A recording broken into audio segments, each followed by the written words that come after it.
किसान साथियों नमस्कार। किसान साथियों, मैं अमित महिला, तहसील लोहारू, डिस्ट्रिक्ट भिवानी, हरियाणा का स्थायी निवासी हूं और आज आप सभी किसान साथियों का महिला ऑर्गेनिक फार्मर यूट्यूब चैनल के ऊपर स्वागत है। आज भी हम हर रोज़ की भांति आपके लिए महत्वपूर्ण जानकारी लेकर हाजिर हुए हैं। आशा करता हूं कि आप उसको पूर्ण सुनेंगे, पूर्ण उसके बारे में जानकारी आप प्राप्त करेंगे। और वीडियो की शुरुआत करने से पहले मैं आप सभी साथियों से निवेदन करना चाहूँगा, जो साथी हमारे बीच में नए आए हैं, जो साथी नए यूट्यूब देखने के लिए हमारे बीच में पहुँचे हैं, नया वीडियो उनको हमारे चैनल का प्राप्त हुआ है, वो साथी चैनल को सब्सक्राइब करें और बेल आइकन घंटे को दबा के ऑल पर क्लिक करें, ताकि आगे आने वाला हर वीडियो का नोटिफिकेशन आपको मिल सके और उससे जो जानकारी आपको प्राप्त हो उसको आप खेत में उतार पाएँ, अपनी फसलों में उसका उपयोग कर पाएँ, जिससे कि आपकी फसल अच्छी हो, आपका उत्पादन अच्छा हो और दूसरा उसमें आपकी लागत कम आए।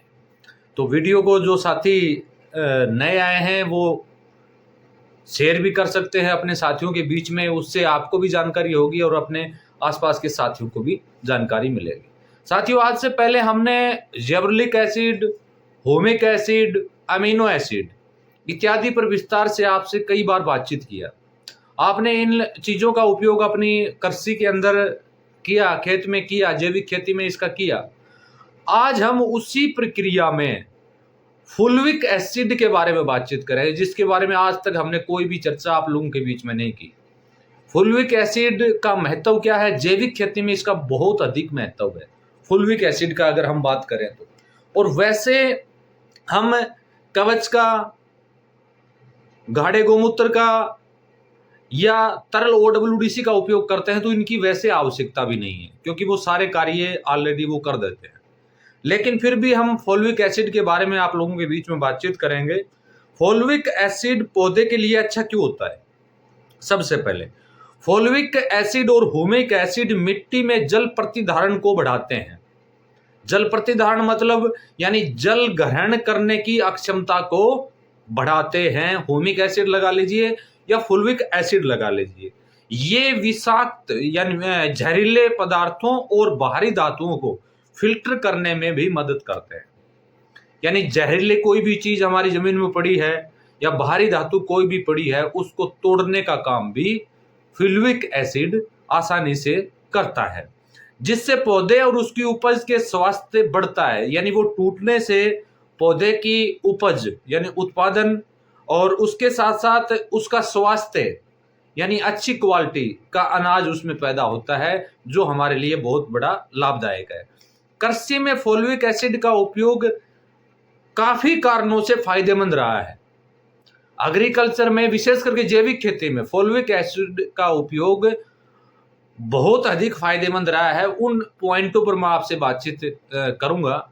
इसके अंदर है वाष्पोत्तर सर्जन, यानी वाष्पी सर्जन में वृद्धि के माध्यम से सूखा और गर्मी सहनशीलता को मजबूत करता है। इस लाइन को समझ में आया होगा आपको। यानी वाष्प का सर्जन होता है, जैसे धूप निकलती है तो सर्जन में वृद्धि के माध्यम से जो सूखा पड़ता है, यानी तेज धूप से जो सूखा पड़ता है और गर्म सहनशीलता को, यानी गर्मी की वजह से जो जमीन को नुकसान होता है, उसकी सहनशीलता में वृद्धि करने में फुलविक एसिड सहायता करता है। यानी नमी भी बनाए रखता है और सूखापन भी ज्यादा नहीं आने देता है पौधे में, ताकि जिससे फसल का उत्पादन घटे नहीं और बार बार आपको सिंचाई करने की आवश्यकता ना पड़े। PH buffer number 2, pH buffer के रूप में कार्य करके कार्बनिक और क्षारीय निर्माण को रोकता है। पीएच बफर के रूप में कार्य करके कार्बोनेशन और क्षार निर्माण को रोकता है।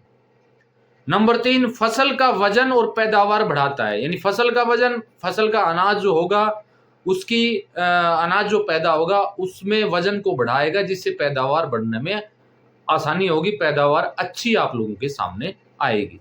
नंबर 5, पोषक तत्वों की जैविक उपलब्धता को बढ़ा के, यानी मिट्टी के अंदर जो पोषक तत्व हैं उनके जैविक उपलब्धता को बढ़ा के पूरे पौधे में उनके घरण और वितरण को सुविधाजनक बना के उनके उपयोग दक्षता में सुधार करता है। यानी पोषक तत्वों की जैव उपलब्धता को बढ़ाकर पूरे पौधे में उसके घरण और वितरण की सुविधाजनक बनाकर उसके उपयोग में दक्षता में सुधार करता है।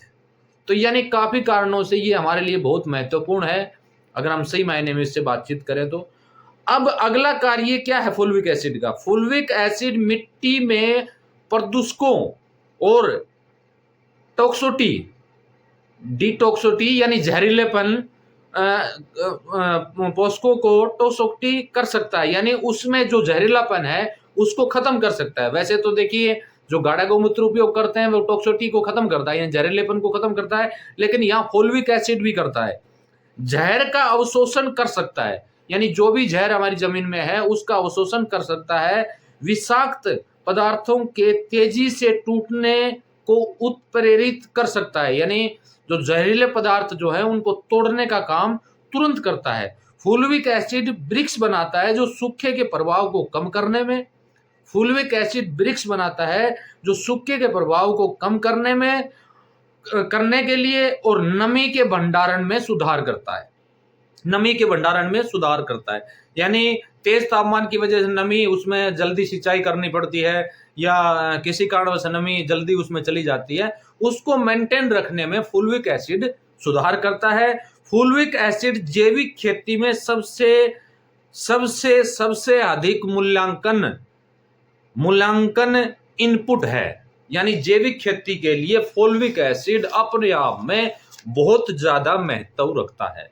तो यानी फुल्विक एसिड का महत्व बहुत अधिक हमारे इसमें है। फुल्विक एसिड के बारे में आज हम इसके यानी इसकी जो भी हमारी फुल्विक एसिड के बारे में चर्चाएं थी, यानी इसके परिचर्या के बारे में हमने चर्चाएं की, यानी इसका किन किन जगह इसका उपयोग हम कर सकते हैं जिससे हमें अच्छा बेनिफिट मिले, यानी इसकी भूमिका के ऊपर हमने अब की बार प्रकाश डालने का प्रयास किया, इसकी भूमिका के ऊपर हमने आप लोगों के बीच में बताने का काम किया। अब ये क्या उपयोगी है, कैसे हमारी जैविक खेती के लिए उपयोगी हो सकती है, इस विषय में हमने आप लोगों के बीच में बातचीत किया। तो आज मैं एक ही पार्ट में इसको खत्म नहीं करूंगा, क्योंकि अगला पार्ट हम बनाएंगे कि फुल्विक एसिड किन किन में पाया जाता है, फुल्विक एसिड को कैसे हम तैयार करें और फुल्विक एसिड का उपयोग हम फसलों में कैसे करें, उस विषय पर हम भाग नंबर 2 में आपसे बातचीत करेंगे। आज के लिए इतना ही। जो भी किसान साथी इस वीडियो से संबंधित कोई भी सवाल उनके दिमाग में है तो मेरे पास व्हाट्सएप मैसेज कर सकते हैं, या हमारे जो कमेंट बॉक्स है उसमें अपनी जो भी जानकारी है वो डाल सकते हैं, या जो भी पूछना चाहते हैं वो डालकर पूछ सकते हैं। उनके लिए जो भी हमारी तरफ से जानकारी होगी वो उपलब्ध करवाने का प्रयास हम करेंगे। उसके साथ साथ जिन साथियों को गाढ़ा गौमूत्र या NWDC या तरल वेस्ट डिकम्पोजर की आवश्यकता हो तो वो वीडियो दिए गए व्हाट्सएप नंबर पर संपर्क करके मंगा सकते हैं। और जो भी किसान साथी मेरे साथ व्हाट्सएप पर, टेलीग्राम के ऊपर या अन्य किसी सोशल मीडिया साइट के ऊपर अगर जुड़ना चाहें तो वीडियो के डिस्क्रिप्शन बॉक्स में ऑलरेडी वो सभी दिया हुआ है, वहां जाके आप संपर्क कर सकते हैं। और आशा करता हूं, विश्वास है कि आज मेरे द्वारा दी गई जानकारी से आप सहमत होंगे, क्योंकि फुल्विक एसिड के ऊपर हमने आज तक बातचीत नहीं किया था। ये हमारी जैविक खेती में बहुत अधिक महत्व रखता है। आगे आने वाले समय में इसमें आप देख भी पाएंगे, और इसको बनाने का तरीका क्या है, किसमें फुल्विक एसिड पाया जाता है, वो सारी विस्तार से हम दूसरे पार्ट में बातचीत आप लोगों के बीच में करेंगे। इसी के साथ नमस्कार, जय हिंद, जय भारत।